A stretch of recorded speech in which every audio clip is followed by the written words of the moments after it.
A very good morning to all those who have joined us today. It really feels great.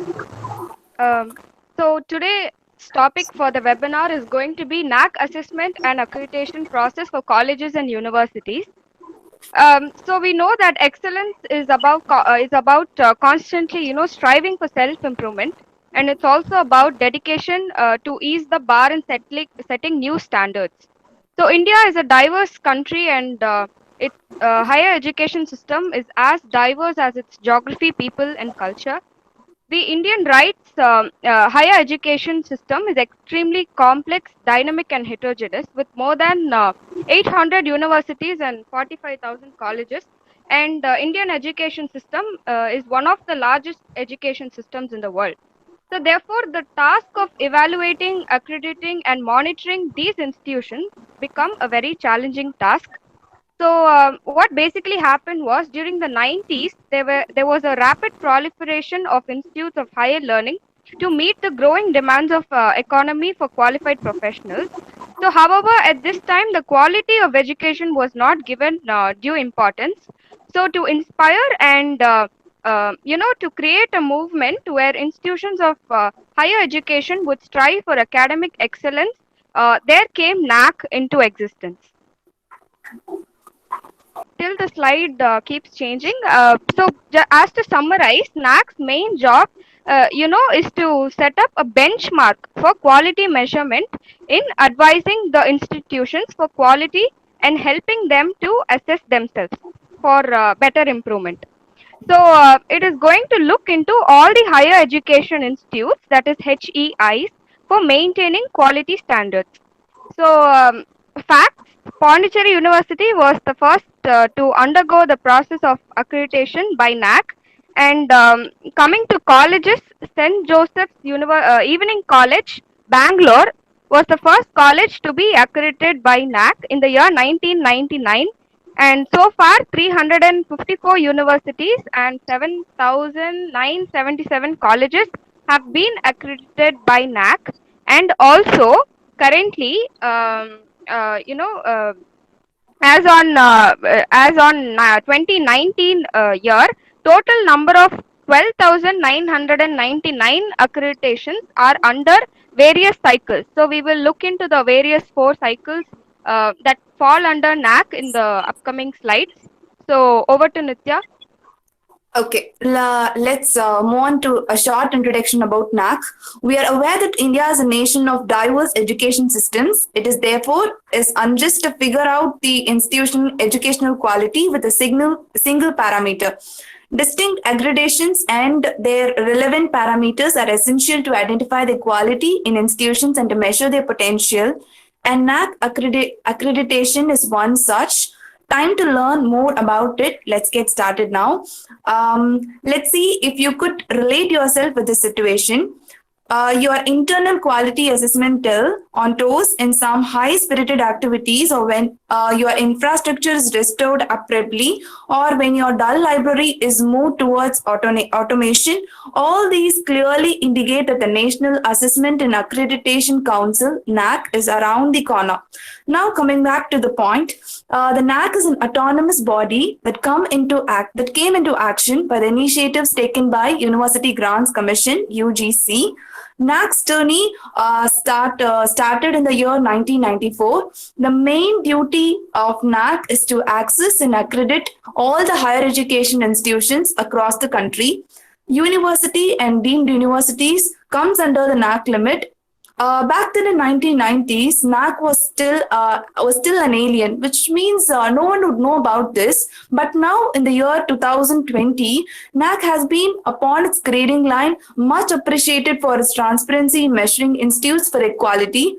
The assessment and accreditation initiatives of the NAC is very unique with the following seven criteria we will see in the upcoming slides. It adopts a unique review process with a combination of quality evaluations, promotions, and sustained initiatives to offer grades to the institutes.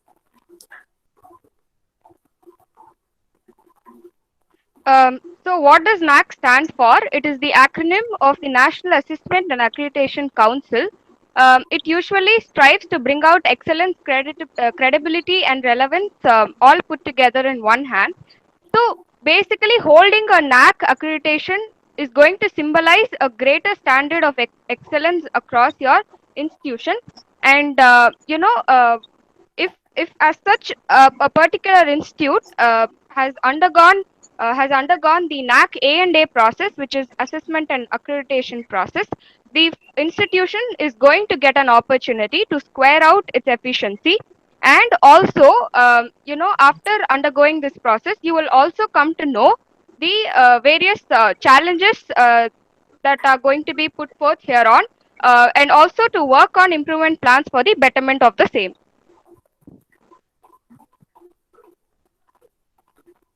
Okay, let's move on to what is history of NAC. Getting into NAC's history is the right way of knowing it better. Hence, we studied a bit more about it now. We are aware of the rapid growth route higher education has taken post-independence. The primary and secondary and technical educations are no exceptions. With the budding of private institutions, there came many fancy courses that lacked validation. Upholding the quality and relevance of higher education was really a big question. Then it is exactly at that time the National Policy on Education on 1986 and Plan of Action 1992 propagated the need for an independent national accreditation body, that is NAC, to work on towards assessing and accrediting the higher education institutions in India. The main idea is basically to sort out all the drawbacks in few areas that is found in higher education institutes all over India. So when was NAC established? It was established way back in the year 1994, and it has its headquarters in Bangalore. So so it dated back when National Policy on Education came into action. Next slide. Yeah. So what is NAC's vision? NAC's vision is to ensure that all universities provide quality education, not only education but also considering other parameters like curriculum, infrastructure, etc. So NAC has defined its vision as to make quality the defining element of higher education in India through a combination of self and external quality evaluation, promotion, and sustenance initiatives. So from a broader perspective, the NAC has a five-fold vision. So the source of this slide is completely taken from the NAC website itself. First one is to organize periodic assessment and accreditation of institutes, unit-specific academic programs or projects of higher education, to promote the quality of teaching, learning, and research in the higher education academic environment, to stimulate areas like self-evaluation, accountability, autonomy, and innovation, to get involved in research studies, consultancy, and training programs. And NAC also maintains the quality of higher education institutes through various collaborations by signing various MOUs, stakeholder involvement, and also by bringing out more accountability, transparency. So the transparency and quality are the two main visions of NAC. So next slide. Okay. What does the NAC body comprise of? Like other accreditation councils, NAC also has its members who are academic and administrative heads, representatives, specialists, policymakers from higher education space. The General Council and the Executive Committee take the lead. And the heading GC is someone should have the strong foot in academics, and NAC's director turns out to be the member secretary of GC and EC.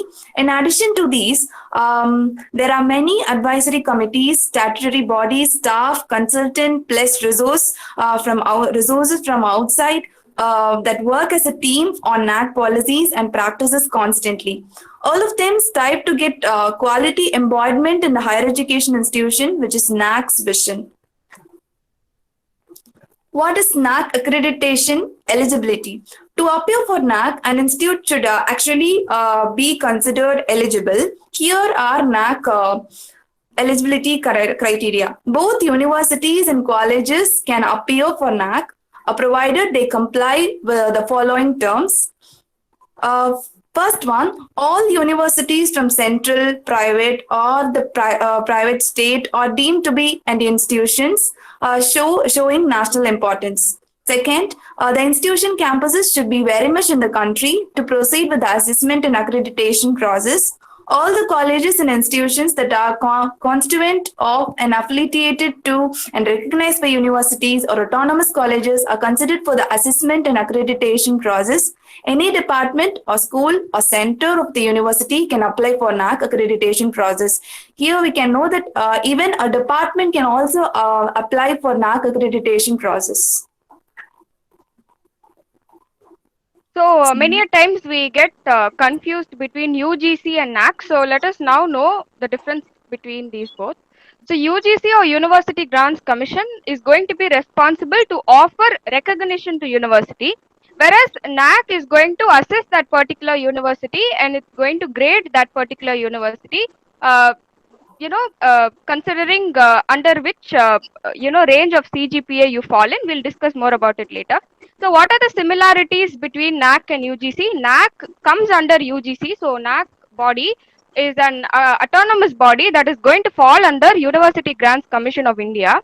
So UGC and NAC together are going to work alongside to approve and accredit the institutes, which is thereby going to improve their performance and stand in public sphere.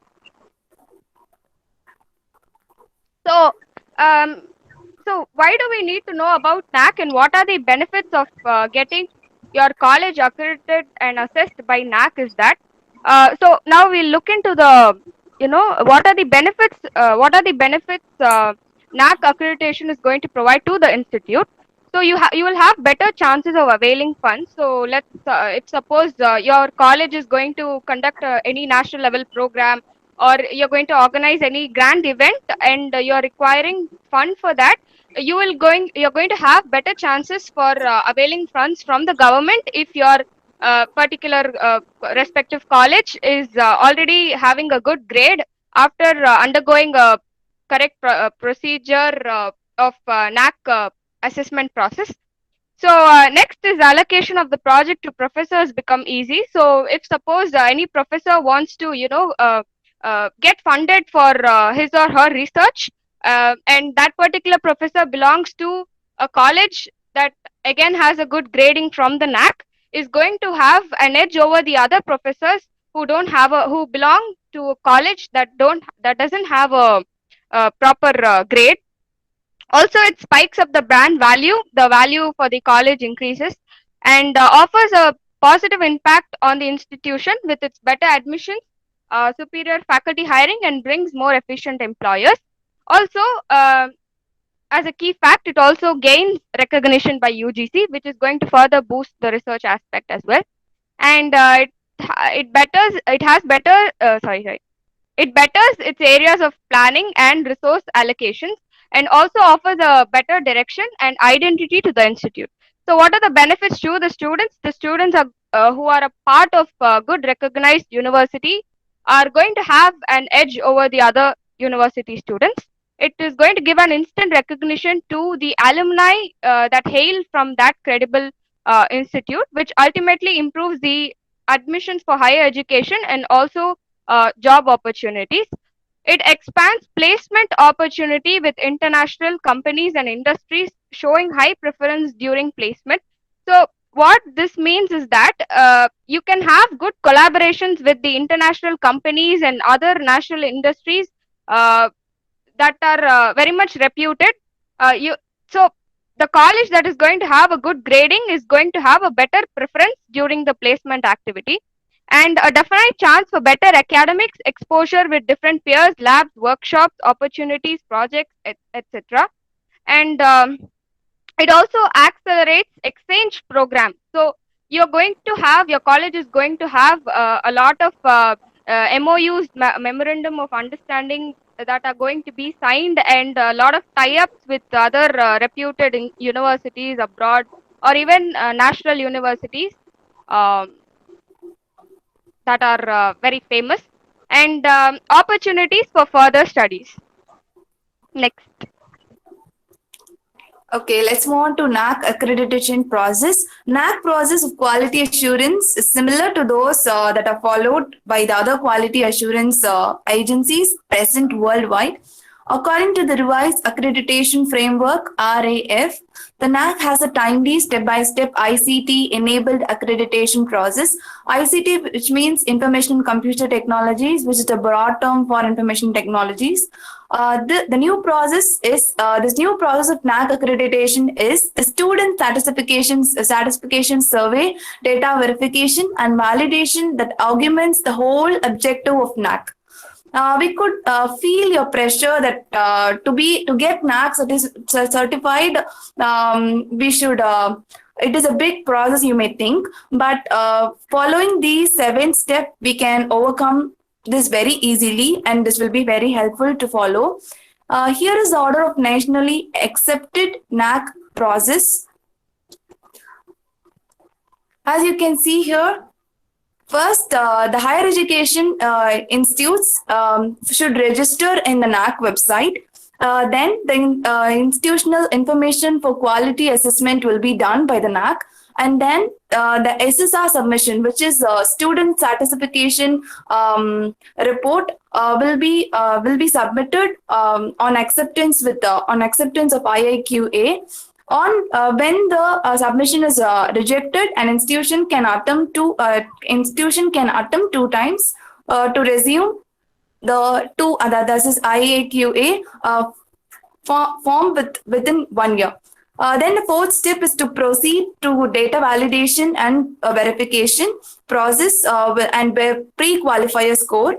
And the fifth process is preparation towards a student satisfaction survey, that is SSS. Again, the satisfaction survey is done. After this fifth step, NAC will visit the respective colleges. And seventh step, NAC announces then after validating all the aspects in an institute, NAC will announce the institutional grading. So these are the 7 important criteria that NAC critically focuses on getting a criteria-based assessment. So the first one is curricular aspects, teaching, learning and evaluation, research, consultancy and extension, infrastructure and learning resources, student support and progression, governance, leadership and management, innovation and best practices. Okay, let's move on to what is the NAC grading system and what is the NAC score, how it is calculated. NAC grading depends upon 2 criteria, basically the peer team report and the institutional grading. The former is the qualitative report of the outcome, that is the objective in nature.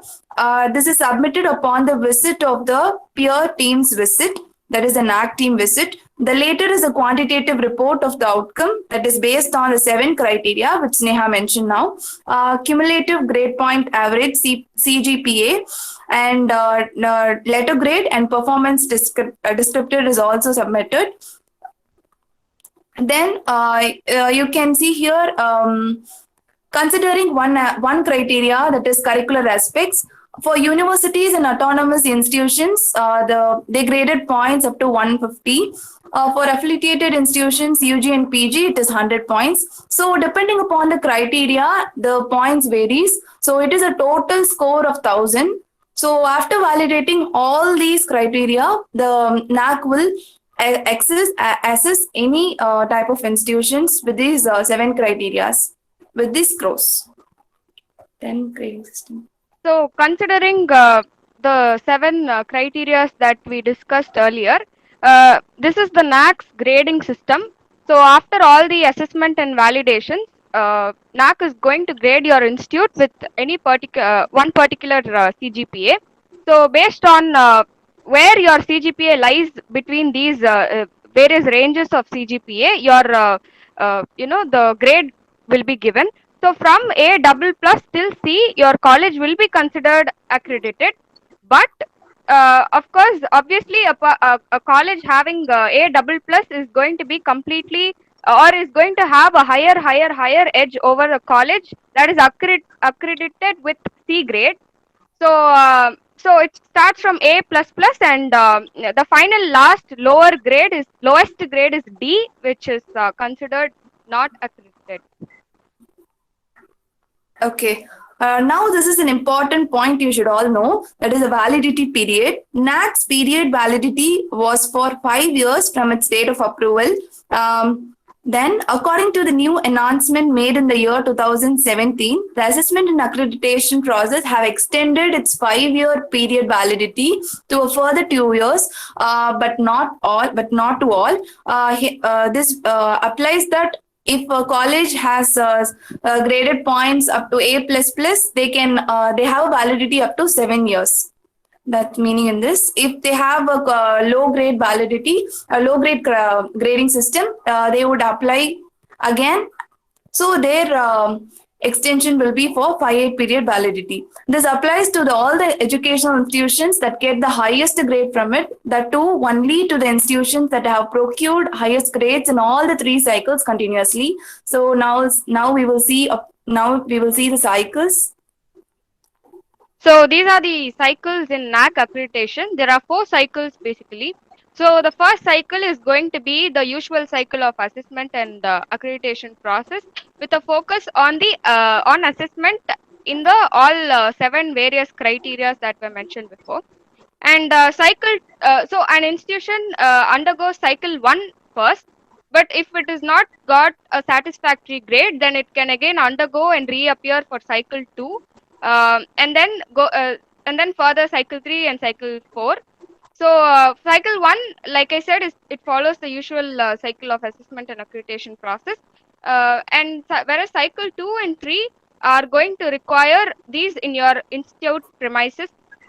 One is internal quality assurance cell, IQAC. We'll talk about it in the next slide.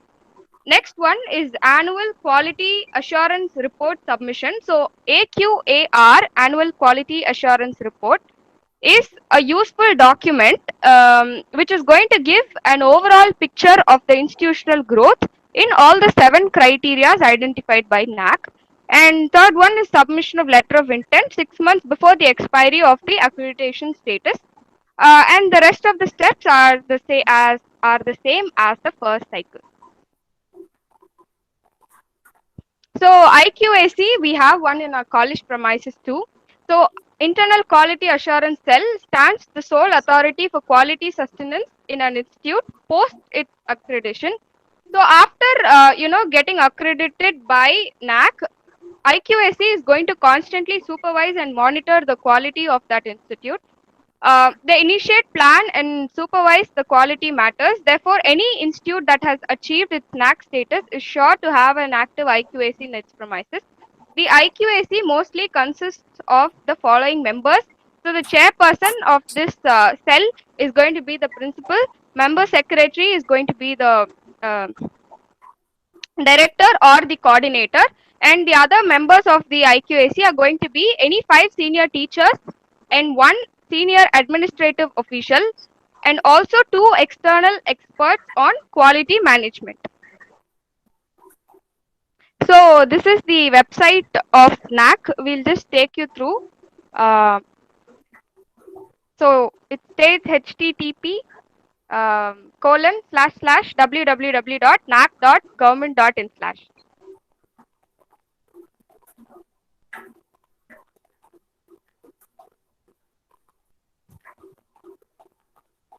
So for further details, and if you want to learn more about it, you can go through their website. Here you will find everything starting from the eligibility and its scoring system, grading system, etc.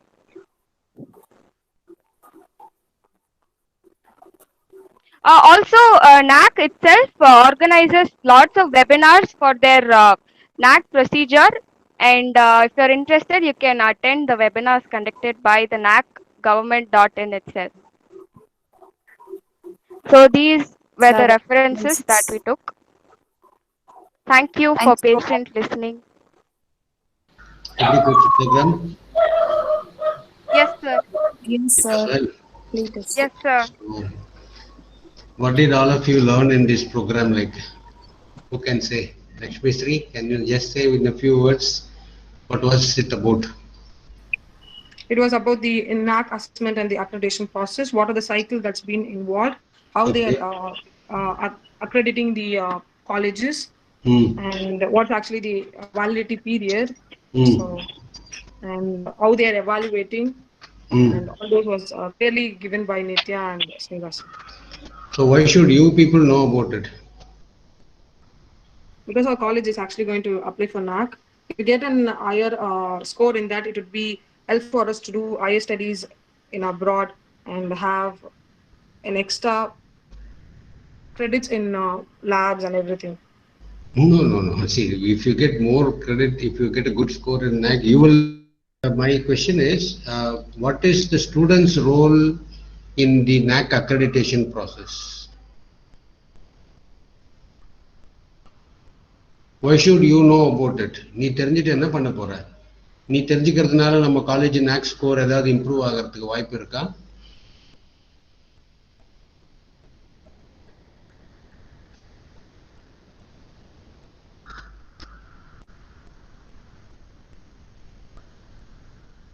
What is the purpose of this program? Why should the newer crew is organizing this program?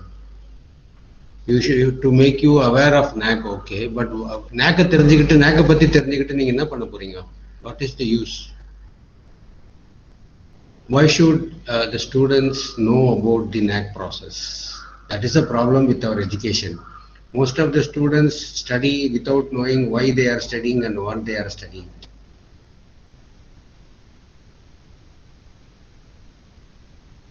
The student's role is very important in NAC because college எதுக்கு கட்டியிருக்காங்க? Course நடத்துறதுக்காக. Course யாருக்கு நடத்துறாங்க? ஸ்டூடெண்ட்ஸுக்கு நடத்துறாங்க. Syllabus யாருக்கு design பண்றாங்க? ஸ்டூடெண்ட்ஸுக்காக. Teachers எதுக்கு recruit பண்றாங்க? ஸ்டூடெண்ட்ஸுக்கு பாடம் சொல்லி கொடுக்கறதுக்காக. காலேஜ் நல்ல காலேஜா இல்லையான்னு NAC வந்து சர்டிஃபை பண்றாங்க. எதுக்காக? நீங்க ஒழுங்கா பசங்களுக்கு பாடம் சொல்லி கொடுக்குறீங்களான்றதுக்காக. So everything is focused only for you people. உங்களுக்காக தான் எல்லாமே பண்றது. அப்போ அங்க என்ன பண்றாங்கன்றது நீங்க கண்டிப்பா தெரிஞ்சுக்கணும். அதை தெரிஞ்சுக்கிட்டு you should try to participate in that process. You will be participating definitely. I okay. So now okay, I will tell you like see your role is very important in the NAC because நீங்க தான் takers. You are the end user of all the things in college. Management building கட்டுறது உங்களுக்காக, எங்களை வேலைக்கு வச்சது உங்களுக்காக, நாங்க படிச்சுட்டு வர்றது உங்களுக்காக, எங்களுக்கு கொடுக்குற சம்பளம் உங்களுக்காக, உங்களை பாடம் சொல்லி கொடுத்து உங்களை நல்ல ஸ்டூடெண்ட்ஸா பண்ணி நல்ல சிட்டிசன்ஸா பண்ணி சொசைட்டிக்கு அமிச்சு சொசைட்டியை டெவலப் பண்ணி இன்டர்ன் நேஷன் பில்டிங் பண்றதுக்காக தான் NAC வந்து ஒரு எங்களுக்கு எக்ஸாம் வைக்கிறாங்க.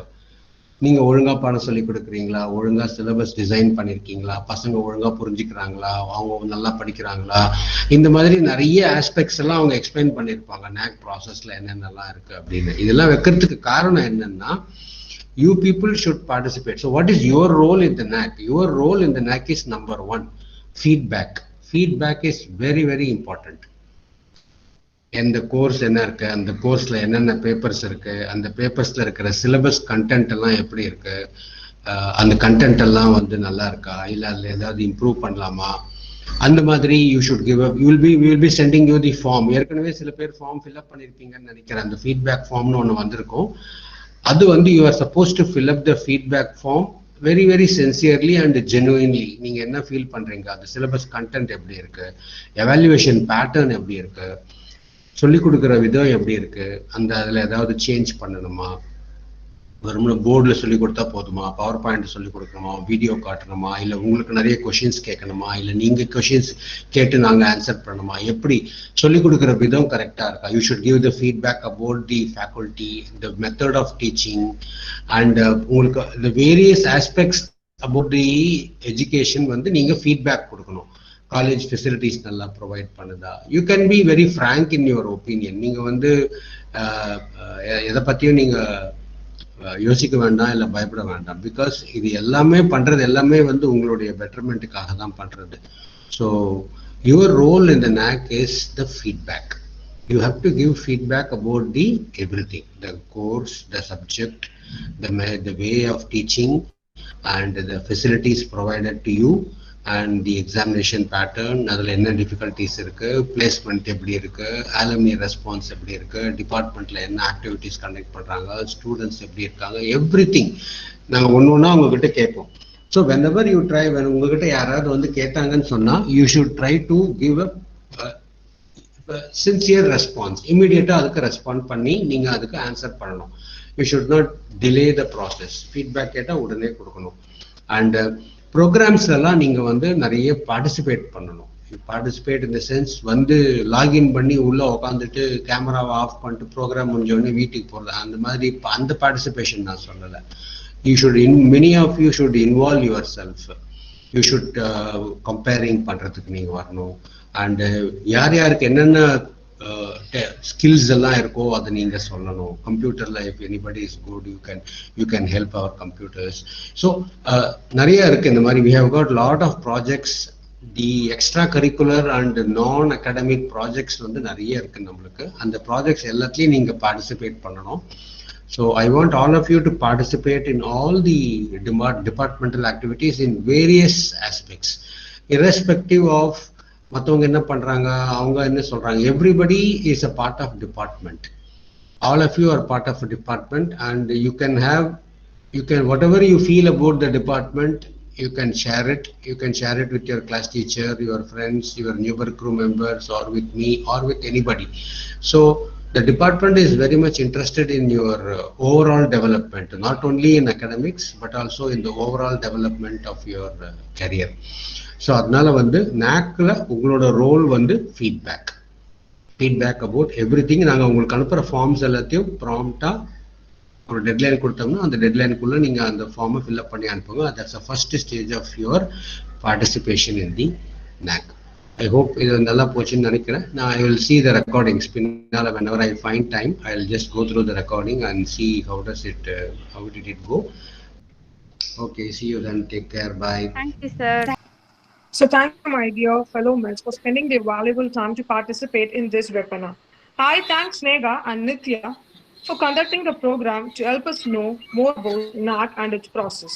I also thank our principal, our department HOD, and other faculties for arranging this webinar. Once again, I thank you one and all for attending this webinar.